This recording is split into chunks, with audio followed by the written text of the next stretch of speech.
say that people are saying that they're trying to glorify prison. No, this isn't glorifying it. This is sharing. This is social media sharing real topics.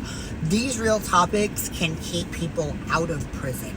It's called education, because I had no idea, absolutely no idea about federal incarceration. I had no idea about the laws. I had no clue about nothing. So it's good to know a few things. So you know what? You gotta keep clean, because you never know who you're around, what they're doing, what they have in their car, what they're involved in. Go to their house is bugged. You talk about a topic, you make a phone call, guess what? You're popped. Ooh, conspiracy. That happened to me. Thank you. I did not have nothing on me.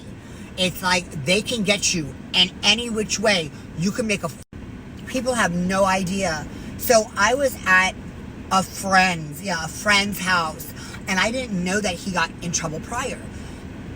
So I was at his house. He used to have parties. I'd go and walk his dog.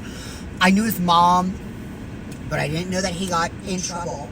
And I was at his house. We were talking. His house was bugged, and he was just trying to, cooperate, and bring anyone in. So he asked me, do you know someone that can get blah, blah, blah? I'm like, you know what? Yeah, I can. Picked up my phone. Those were the Nokia phones back then, 2007. I made a phone call. His house is bugged. Okay, blah, blah, blah, blah, blah. And that's where it all started. I had nothing on me at all. I was not a dealer. And matter of fact, the dealers I didn't cooperate against thanked me. They're like, thank you. So I am a believer that things happen for a reason, whether it's a good one or not. It's a reason. And it always turns out that it's a lesson in life or an experience to learn from. And this was an experience to learn from. I would have learned with less time, but there's reasons why. All my 30s lost, but there's a reason why. I don't have kids, never was married. I know it's not too late for marriage, but for kids, yeah. I'm 47 now. I'm just basically staying out of trouble now. I stay to myself. I work hard, and I just like to share my story. And I'm writing a book too, Lady Lawbreaker, and I'm going to share my life and experiences, my abuse, my addictions, and people want to know, well, were you locked up with guys, or did you ever see guys and this and that?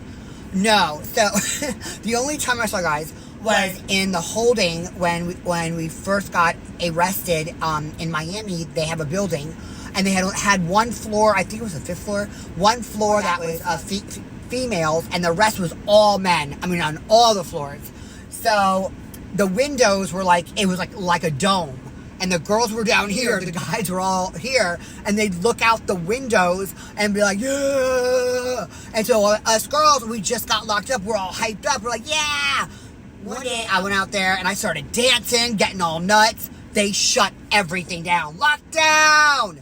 I went right to the shoe for two and a half months. All because I got wild. I got, so wild. And the boys went nuts. But you know what? I stayed in the shoe. I was fine. So the process when you're locked up depends upon where you're at, like what state and county. I was actually locked up in Miami, right near, there's a facility that's mainly men, but one floor for girls.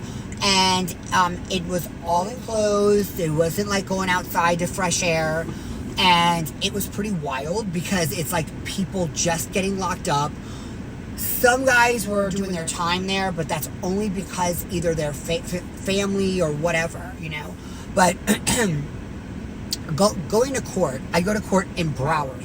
So that was the only time we were close to like guys and guys to girls.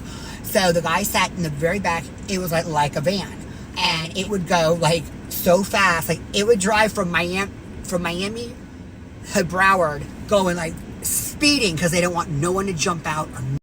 You know, people go to prisons because of certain things, meaning that not because they're like breaking law, but because they're in a bad place in life. You know, either they have an addiction, they're going through abusive relationships, or they did.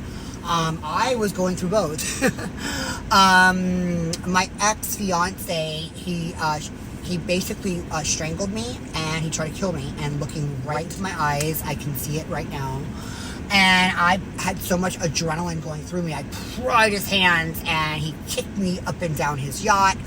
I just was devastated. And after that, I basically was like doing things to numb the pain. Because I loved him dearly, and it was really bad. And he was cheating on me and this and that. But you know what?